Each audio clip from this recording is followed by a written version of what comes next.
Maro amin'ireo zandarmaria am-perinasa no ahitana endrika tsy fanarahana lalàna mifehy ny zandarmaria am-pirenena rehefa eny ankanja ka tsapa fa mandalo keon-dalana ny zandarmaria amin'izao fotoana izao. Hoy ny komandin'ny zandarmaria am-pirenena teo aloha ny jeneraly Njato Andrianjanaka androany nandritry ny lanonana fankalazana ny androna zandarmaria am-pirenena tetsy amin'ny toby jeneraly Ratsimandrava. Mamparefy ny zandarmaria hoy izy ny tsy fanarahan-dalàna sy ny fioharam-pefy ataon'ireo zandary sasany ka manao antso avy ity jeneraly misotro ronono ity mba hialana amin'ny tsy fanarahan-dalàna. Ilazako hoe tena kikika mihitsy zay tiako mampita satria efapolo taona no niasako tato anivon'ny zandarmaria pirenena, efapolo taona sy fito volana ary nitana fibaikona tamin'izany nandritry ny 13 taona ka mba afaka milaza ihany mahafantapantatra nyity zandarmaria pirenena ity.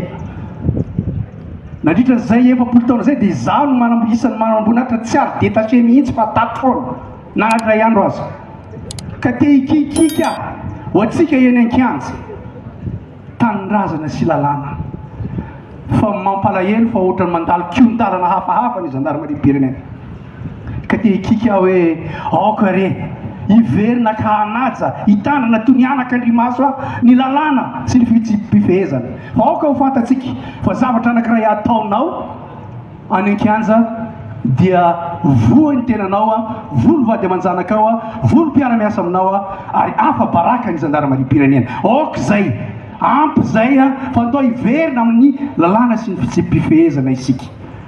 Maro ny zandary miasa saingy tratrany ny atao hoe ny fandio raisiny tsy mahaleo ny fandoto ray tandroka ka dia te hikikika zahay monsieur le ministre amintsika any an-kianja zany aoka mba ho tonga mihitsy aoka zay zalahy aoka zay zavavy ty tsy fanarahan-dalàna ty fa tena ho fatiny zany isika ka raha tiana ho mafy ny zandarmaria pirenena noho ny zavatra ataonao ve dia anjary harefo ny zandarmaria pirenena.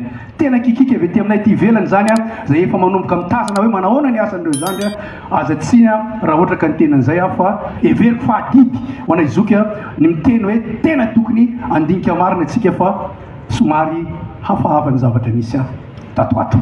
Namaly avy hatrany io lahateny sy afatra ary antso nataon'ny komandin'ny zandarmaria am-pirenena teo aloha kosa ny ministra délégué misana ny zandarmaria am-pirenena nambarany fa tsy misy tokony ampikikika fa efa manao ezaka amin'ny fanasaziana ireo mini mandika ny lalàna ny zandarmaria am-pirenena ary tsy mitahiry izy io lahy.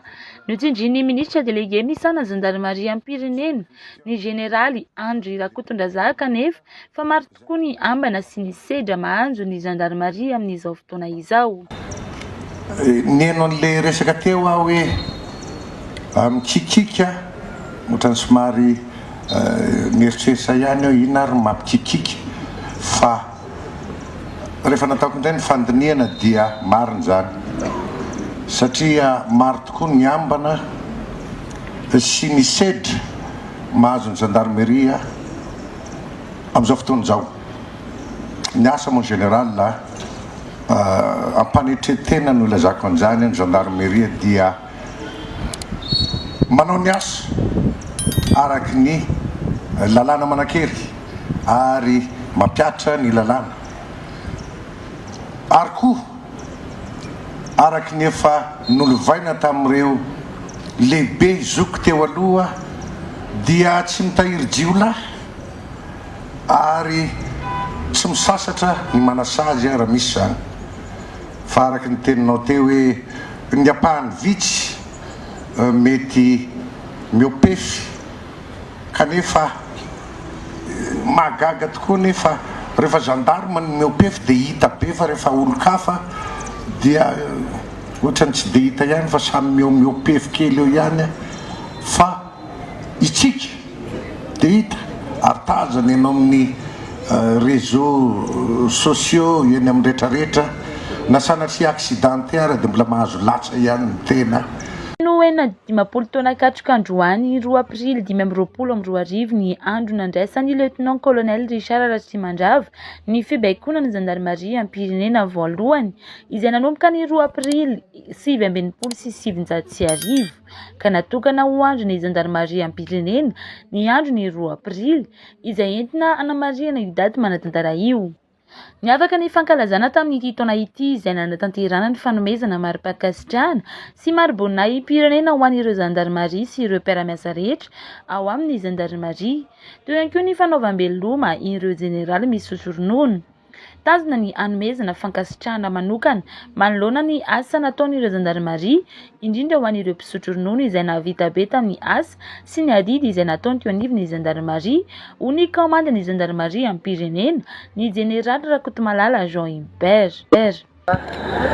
Dia ny faharoa ny volana aprily 2024 nofidina io andro io satria Miaratsika malala fa ny 2 aprily taona 1977 no nandray ny fibaikona ny zandarmerie voalohany ny lieutenant-colonel Richard Ratsimandrava.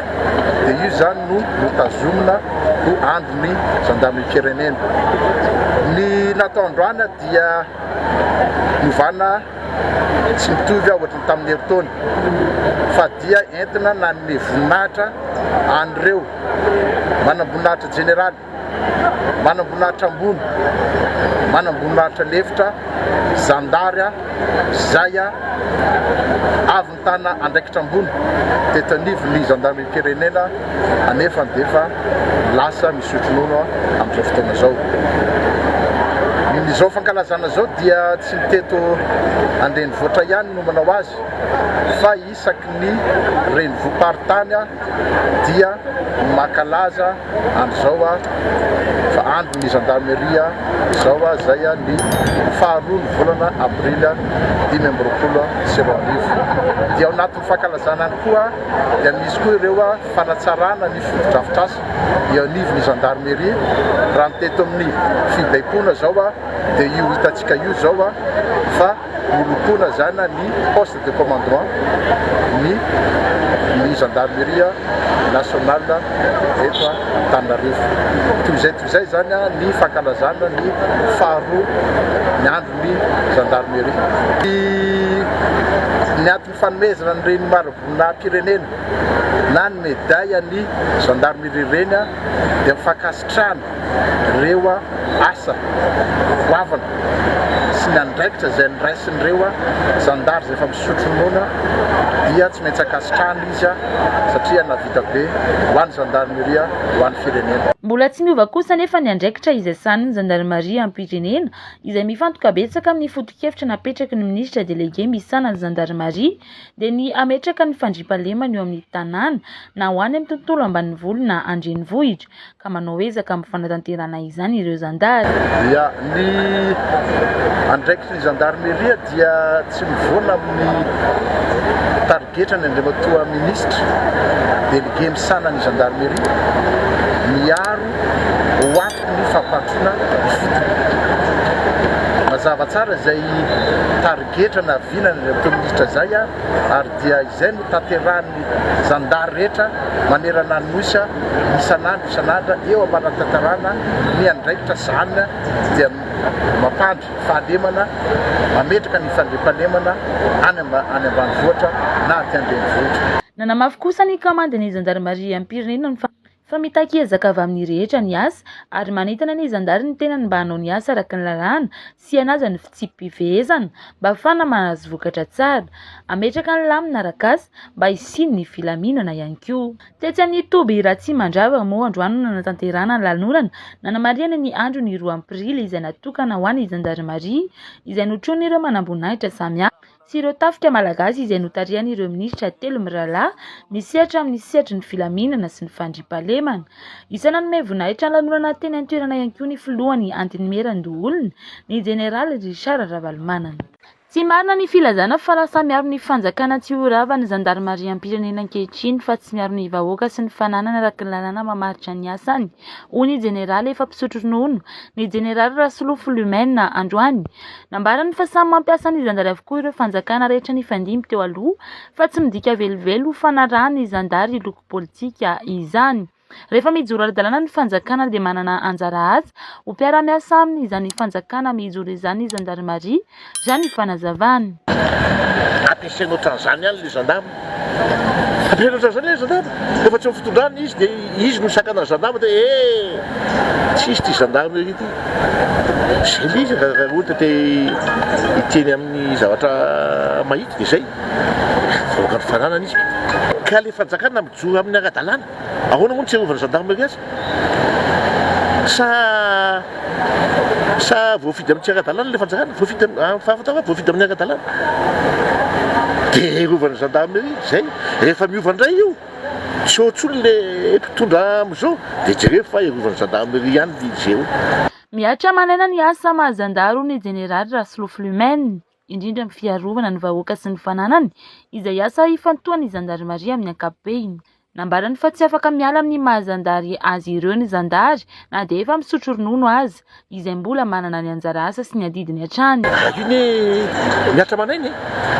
Za zao mivoaka sy fananana zao dia naratra voatifitry ny data. Atsika maty mihitsy. Za faly amin'izany, faly afa hoe vitako ny asako. Na niatra manaina azy.